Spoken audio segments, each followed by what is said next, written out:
Hello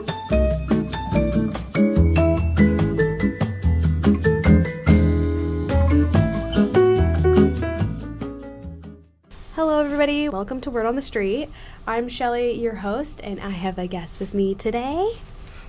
Hi, my name is Jacklyn Alonzo Heredia. I am a senior this year at Santa Clara, majoring in history, political science, and ethnic studies, and I'm also the co-chair of our Undocumented Students and Allies Association. Yay! Well, I'm really excited that you have the time to come out and talk about resources for undocumented services and rapid response. So, yeah, let's dive into the conversation. I guess, what does it mean to be undocumented? I feel like often in conversation, not a lot of people are in these spaces and understand it fully. So, if you could give some kind of definitions or an explanation to kind of start our conversation off. Yeah. So first and foremost, being undocumented just means that you were born in a foreign country, so not in the U.S., and you either, one, entered without inspection or having fraudulent documents, so that's often what we stereotypically think of when we think of undocumented people, crossing the border, stuff like that. Alternatively, you can also enter legally as a non-immigrant, so you can enter with a traveler's visa or a work visa, and then a lot of people just stay past the time that they were allotted. And so that's kind of just often that's what happens with people where they do come with a traveler's visa, they come legally, but for whatever reason they just can't get citizenship in a different way. Okay. And I guess why are people undocumented? What are some circumstances, examples people might be undocumented? I know the process can be very difficult to get renewal or even having resources and even communication with that. I guess what are some things that people you could tell other people about? Well, I think first and foremost the US immigration system is really long and arduous. Mm-hmm. It takes so long for people to be able to even get a visa in some countries, especially now that we've closed some of the doors to asylum or closed some of the doors to certain countries with just regular travelers visas. It's really hard. And so if someone is urgently needing to leave their country for whatever reason, a lot of people come, granted for economic reasons, but some people come because persecution that's not really counted under asylum, or some people come for climate issues. And so a lot of people don't really have the fortune of waiting around for their visa to get processed or their green card to get processed, and so that kind of leaves people with no option but to just come or stay undocumentedly. Yeah, thank you. And I guess what are some common misconceptions people and individuals have about undocumented people, and just kind of things that you'd want to address or educate people on? I think the biggest thing is a lot of people assume that undocumented people can come here legally, or that you can just change their status or come the right way, is what people always say. But I think it kind of disregards the fact that it's really hard to be able to come with a green card, to be able to come get your permanent residency. So I think that's the main thing. But also undocumented people work, they pay taxes, they pay a lot into our governmental system and our economy, and they are the reason why we have food on our table, and they're part of the reason why we're able to live in apartments and do that sort of stuff. And so kind of just undocumented people aren't just freeloading off of social services because they can access that. And so I think that's a big thing. Another thing, undocumented people still do have constitutional rights. It's still in our Constitution that they're allowed to get access to lawyers, they're able to get support. It's just certain federal resources obviously they can't access because they're not a citizen, but that doesn't mean that they should be treated poorly or exploited or anything like that. Yeah, exactly. Especially it seems there are community members that need more support, and aspects of even accessing education and accessing resources and federal funding to even do higher education. There's so many more barriers than there is obstacles, and even given thinking about, I don't know, it always surprised me that people think, quote, freeloading, you can't even access specific resources in the first place, so it just actually causes a way more barrier in so many circumstances. But I wanted to kind of continue onto that. Could you explain some challenges that undocumented people / students face, and thinking about schools and being a part of university and being a part of just normal life, if you can give into some of those details and stuff? So especially looking at like the student side of it, I mean, you already kind of mentioned like not being able to access financial aid, but I think more than that, like undocumented students aren't able to access like the full college experience, or how we might think of it like that. Like, you know, you can't study abroad if you can't get a passport, or like, I mean, you're able to do certain, I don't remember what it's called off the top of my head, but I remember that there's like some procedure that allows you to leave the country if you're undocumented, and like, I think it's like appeal something, advance parole. Okay. But like you can't, that's not really accessible to undocumented people right now. Like they're not being processed. Also, you can't work on campus. Like you can't have like a regular hourly job the way like you and I might have. And like there's a bunch of other things that we kind of take for granted if you're a citizen. Like you don't really realize like, oh, how are these inaccessible to other people? I think also similar to like, you know, LGBTQ students, you're kind of sitting there like feeling like you have to come out or kind of just like be silent about your struggles. So it's forcing yourself to either live in the discomfort of like nobody knowing, or like coming out and saying like, hey, I am undocumented, I can't do these things. But then that puts you in a really vulnerable situation of like, you know, you don't know who you're telling. You don't know if your advisor's going to say something. So it's just like a lot harder to be able to navigate those types of like systems that other students might not even blink about. Yeah, you're also kind of seems like you're alluding to like this kind of not just the struggle for resources and access, but also this mental load that this individual carries as they kind of have a fear element as well. Like I think especially time of like our administration and just like high tension times. Even my friends, she lives here on a student visa and stuff, but she's still like the fear around like even being scary. Like even having a visa right now, like not having one, like there is this kind of blind like there's still fear incorporated. I don't know if I'm like articulating that correctly, but yeah, thank you for sharing a little bit about that. I guess going on to the next, what does it mean to be an ally on campus, and can other people get involved in becoming an ally on campus? And yeah, if you could just share some of that. I think the strongest thing about being an ally is one, educating yourself and being able to like articulate like these issues that are oppressing students or that are oppressing other people in our community, and really being like cognizant of how you're navigating within these systems, and like especially like interrupting misinformation. So like if you hear like, I mean, we went over misconceptions, so if you hear stuff like that, like being able to say like, no, that's actually not how it works, and kind of like keeping people away from that harmful rhetoric.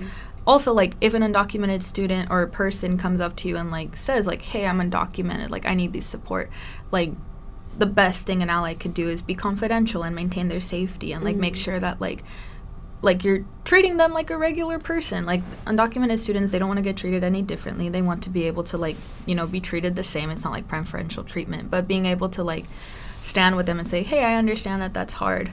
Let me help you without like putting you more at risk.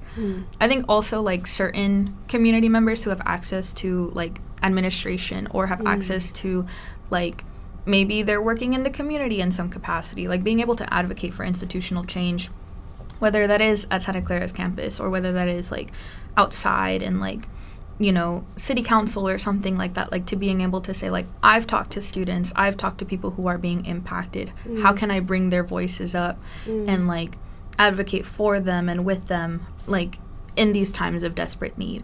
I think that's the best thing you could do as being an ally, like making sure that one, you're knowing what you're talking about, you're talking to the people themselves, seeing what they need, and then being able to act on their needs. I know you just mentioned like something about administration and things that need to be done. What do you think that needs to be adjusted to have more inclusivity toward undocumented individuals, especially like what are ways that I guess policies or things that could actually help support that we should be like fighting or advocating for? Like at Santa Clara or like broadly? I think a little bit of both, if you have both to share. I think Santa Clara specifically, like I think I will say Santa Clara is really ahead of the curve than like a lot of universities in how we interact with undocumented communities and like making sure that they get the support that they need. I mean, there's plenty of people who like plenty of schools that don't really do as much as we do. Like we have like an ICE policy, we have like systems of support for undocumented students.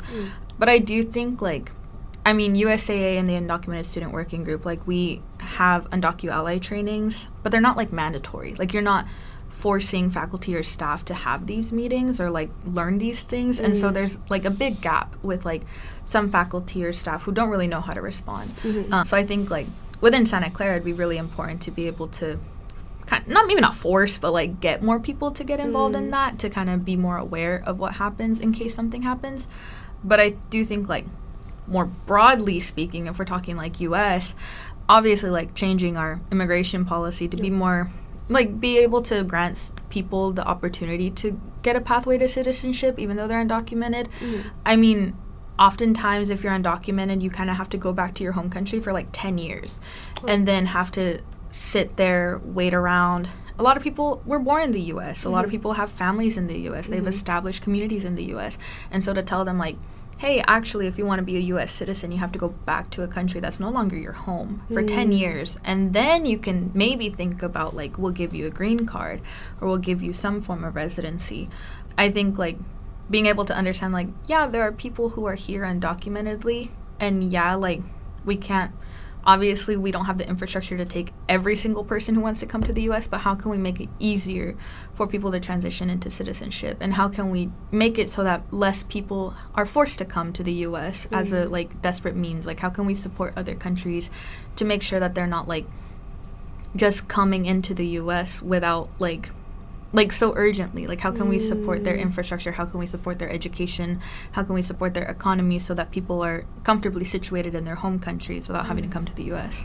Oh, awesome. Thank you for sharing. I think especially, like, a lot of people are surprised when they realize, like, how long it actually takes to go through the process. I've known individuals who gotten a green card, but it was, like, 12 plus years, like, that they probably, like, even 18, like, a really, really substantial amount of time. And depending on, like, the circumstances, or individuals who are born, like, most of their life here, they don't even think of it not as, I guess, like, country, like, going back for 10 years in another country they haven't been even familiar with. Like, that just seems, I don't know, just so complicated, like, how, like, we make the system, even though that we could be so much supportive.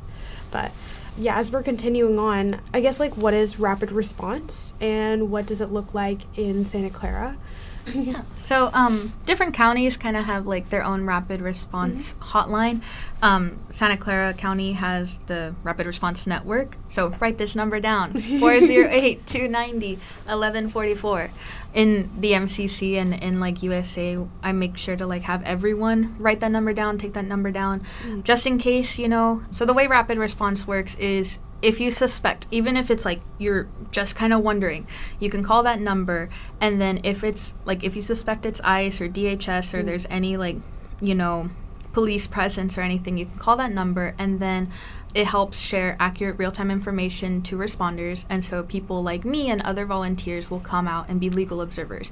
And so you can, like, the legal observers will stand there, document, you know, most of the time, like, you can just go up to the officers and say, like, hey, can I see your badge? Or oftentimes it's police. It's, like, undercover police, and people, like, obviously in this climate, it's a lot scarier. So, like, you don't really assume it's police. You assume the worst.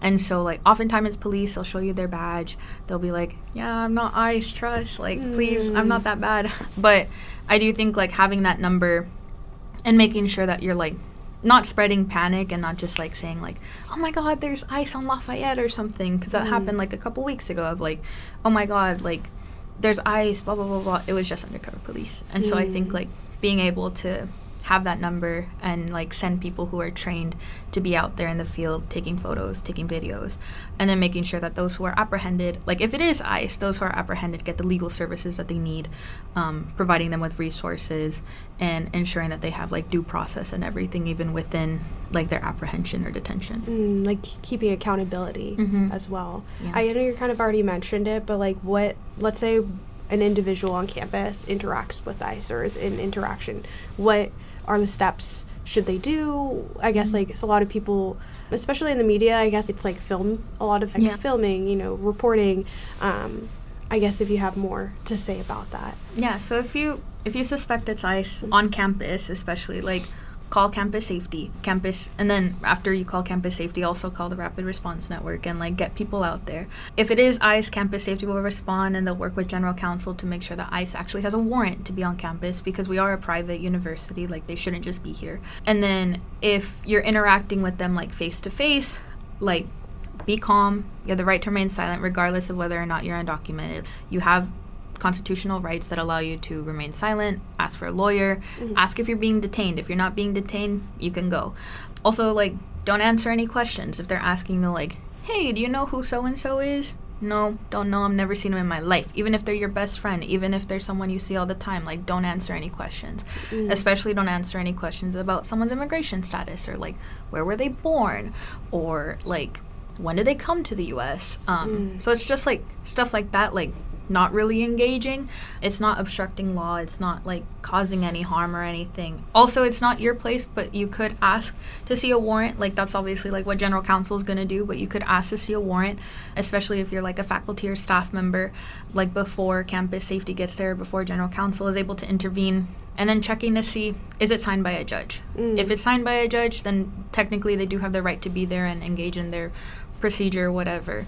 But if it's signed by DHS, if it's signed by ICE, that's not a valid warrant. They can't just come in, especially if it's like to a dorm building or to a classroom. Like, they can't just perform a raid without having a form or without having a warrant, I mean. And then, like I said, like, if you're in public, if you're just walking around Benson or something and you see them, like, if they're talking to you, you can ask, am I being detained or can I leave? So really nothing's keeping you there unless there's a warrant.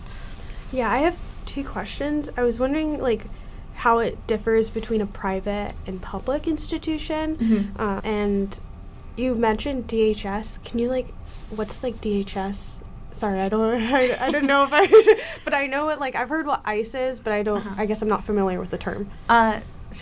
Okay, let's start with the second question. Yeah. So DHS, the Department of Homeland Security. So the Department of Homeland Security is what oversees ICE and like Customs and Border Patrol and like a bunch of other entities under like Homeland Security. And so often, while it is often ICE that's performing these types of raids, DHS officers can also do it, CPB officers, also HSI. I'm not really sure what HSI stands for. I think it's Homeland Security Intelligence or something to that effect.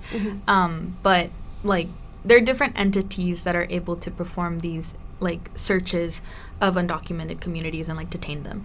And so like any of those acronyms are like fair game for people when you're reporting like to like rapid response. But as for the question on like public and private, technically any part of campus, if there's ICE, like, you know, they need to have a warrant to be there. For like a public university, it's my understanding that they can technically be on their grounds, they can technically be there, but they still would need a warrant to be able to like search a dorm or like be able to search like different areas where there are students present or where there are like people living.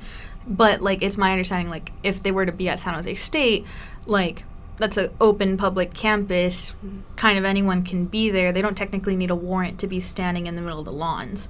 Whereas like at Santa Clara, we're private property. Even though we have like people coming from the community who just like walk their dogs or like take their kids on a stroll, like it's still technically private property.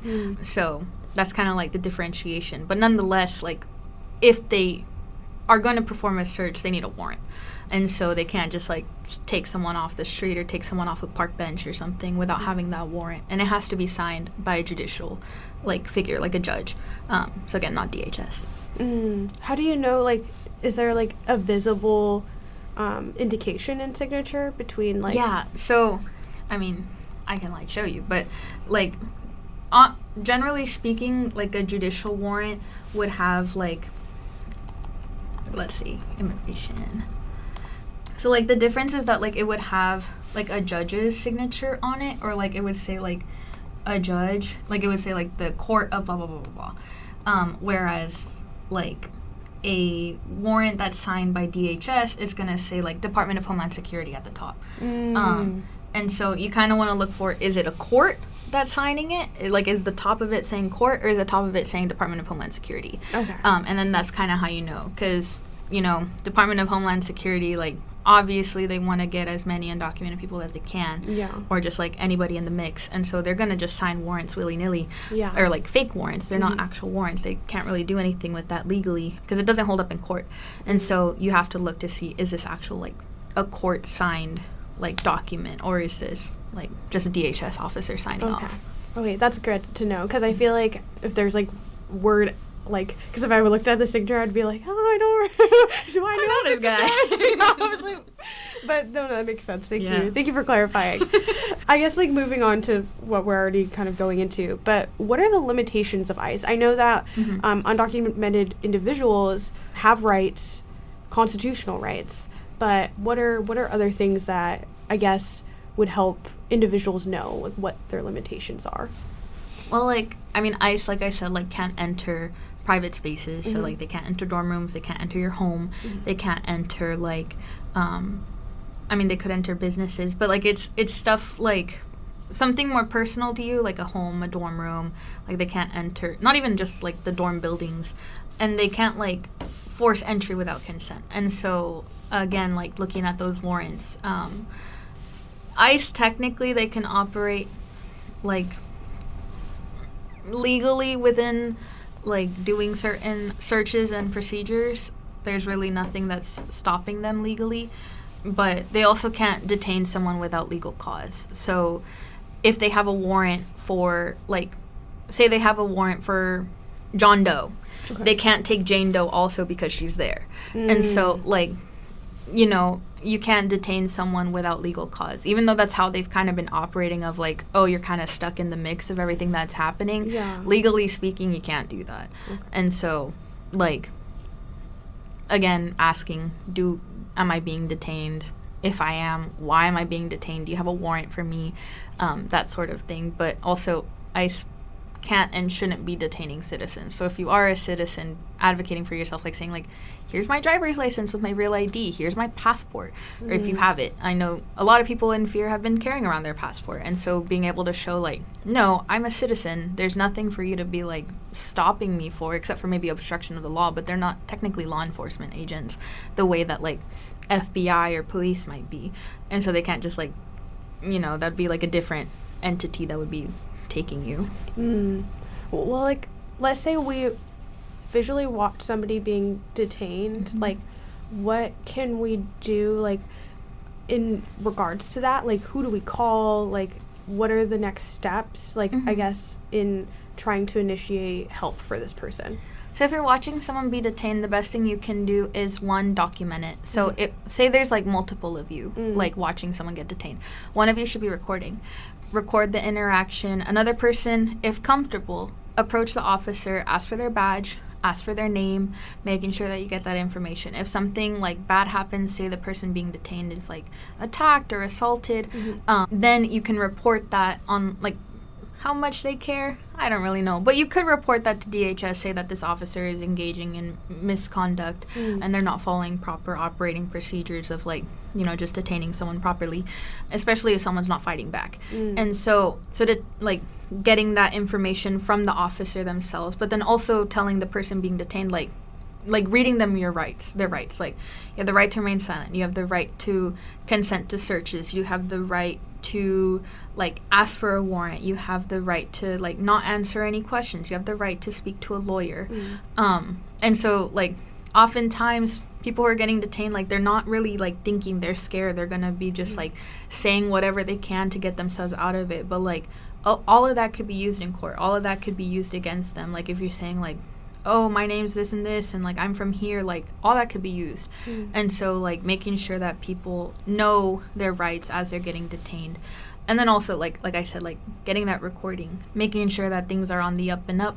Obviously, like you can't stop people once they're already there, especially if they have a warrant, but also calling rapid response, like saying like if you're not trained to do that stuff and you don't feel comfortable doing that stuff, like getting someone out there like immediately to be able to like do that for you and kind of like take that pressure off if you don't know what you're doing, or if like, because you don't want to cause more harm to the person being detained by like doing something that you're not really sure of. So yeah. In regards to, I guess, like being detained, are people like individuals like, I guess it depends on, like, where you are, what county, what place. Is it, like, do they automatically get put into, like, a jail facility? Like, how is that? I don't know the logistics. Like, depends. Like, I mean, often you get transferred to, like, I mean, there's different facilities within, like, California, for example, where, like, immigration detainees will go. So oftentimes, at least in Santa Clara County, like, they'll detain someone, they'll move all of the people that they've detained into, like, one big car, like, one big van, and then they'll, like, ship you off to, like, this, like, detention center where they, like, process you, they, like, do whatever. The full logistics kind of depends on, like, where you are and, like, how close is the nearest thing. I'm not really sure, actually, how close the nearest detention center is, but I do know that, like, they do process you and they do process immigrants, and then from there, like, they have, like, the deportation case proceedings of, like, okay, often, like, I mean, I've sat through them and it's like 5 minutes for like 12 people, and so it's like really fast. They don't really care, they just want you out.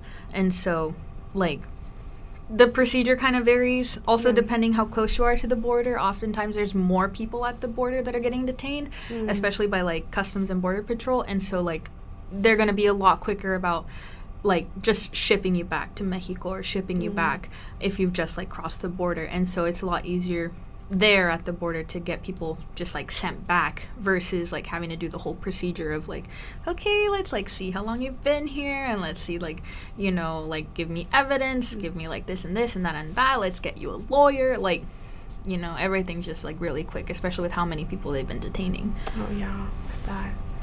Well, as we kind of wrap up, I guess, what ways can we support our community? I know we kind of briefly discussed ways that we can get involved or help in ways, but what would you want people to know at Santa Clara listening in, and things that they can do to really support?